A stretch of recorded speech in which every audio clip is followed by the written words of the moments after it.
আমি গোবিন্দভোগ চাল এখানে ধুয়ে নিয়েছি 100 গ্রাম। তো আমি গোবিন্দভোগ চালের বরফি বানাবো।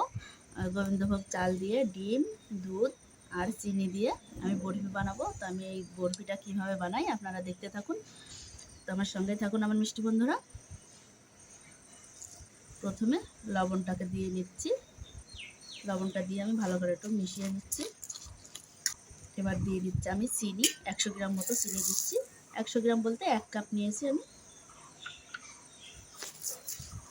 চিনিটাকেও ভালো করে মিশিয়ে নেব চালের সঙ্গে। ভালো করে মেশানো হয়ে গেছে চিনিটা। আমি এবার ডিম দিয়ে দেব, করে মিশিয়ে নেব। ডিমটা চালের সঙ্গে ভালো করে মিশানো হয়ে গেছে। আমি এবার দিয়ে দিচ্ছি দুধ।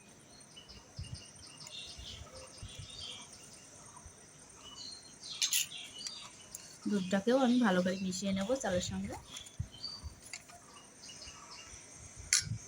আমার ভালো করে মেশানো হয়ে গেছে। আমি এবার দিয়ে দেব এলাচের গুঁড়ো। এলাচ আমি গুঁড়ো করে রেখে দিয়েছি, এলাচের গুঁড়ো দিয়ে দেব।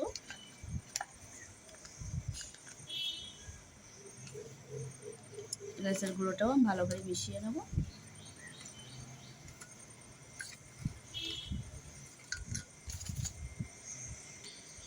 এলাচের গুঁড়োটাকে আমার ভালো করে মেশানো হয়ে গেছে। আমি এবার একটা পাত্র, যে পাত্রটাই আমি ভাপে দেব সেই পাত্রটা ঢেলে নিচ্ছি। তো এই যে আমি এটাতে নেব। এই জামাই আসলেই মাঝে মাঝে নট চমচম কিনে নিয়ে আসে, তো আমি এই খাপটাকে আজকে কাজে লাগিয়ে দেব। আমি এটার মধ্যে ঢেলে নেব।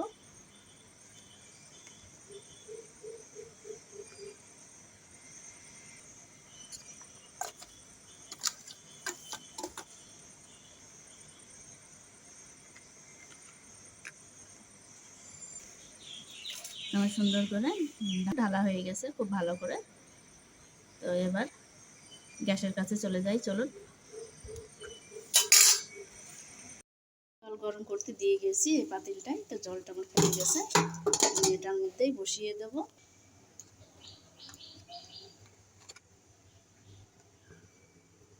আমি বসিয়ে দিয়েছি। আমি এবার ঢাকা দিয়ে দিচ্ছি। আমার এই ঢাকনাটার যে ছিদ্র আছে, আমি সেই ছিদ্রটা এই কাগজ দিয়ে বন্ধ করে দিচ্ছি। আর আমি গ্যাসের ফ্লেমটা খুব আস্তে দিয়েছি, আস্তে আস্তেই হবে, কারণ ওর মধ্যে চাল আছে মিশানো, তো চালটা হতে টাইম লাগবে। সেজন্যই গ্যাসের ফ্লেমটা খুব আস্তে দিয়েছি। ধীরে ধীরে হবে, তো ধীরে ধীরে হতে থাক।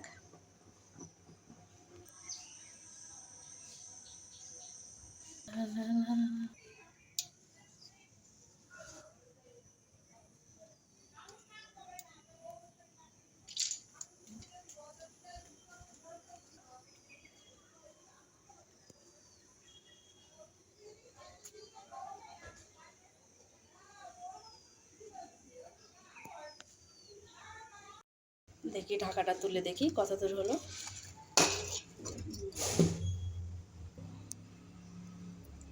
হয়ে গেছে। তা আমি এবার নামিয়ে নেব। আমি বরফিটাকে নামিয়ে নিয়েছি। তো এর ওপরে সামান্য আমি গুঁড়ো দুধ ছিটিয়ে দেব। আমি গুঁড়ো দুধ ছিটিয়ে দিচ্ছি।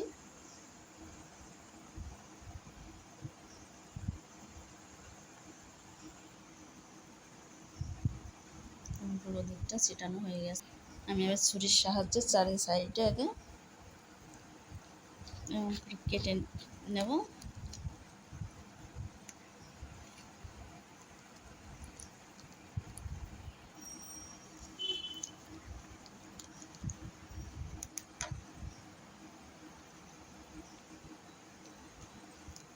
আমি পিস পিস করে কেটে নেব।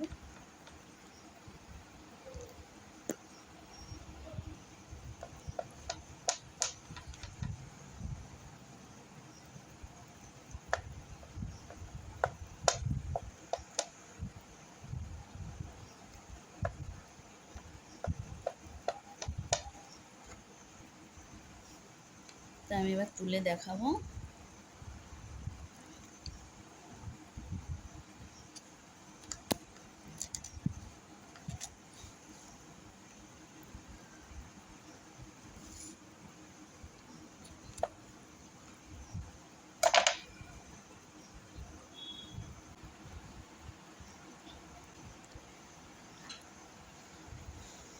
এই যে আমার গোবিন্দভোগ চালের বরফি। গোবিন্দভোগ চাল দিয়ে, ডিম দিয়ে আর দুধ দিয়ে আমি এভাবে বরফিটা বানিয়ে নিয়েছি, দেখুন।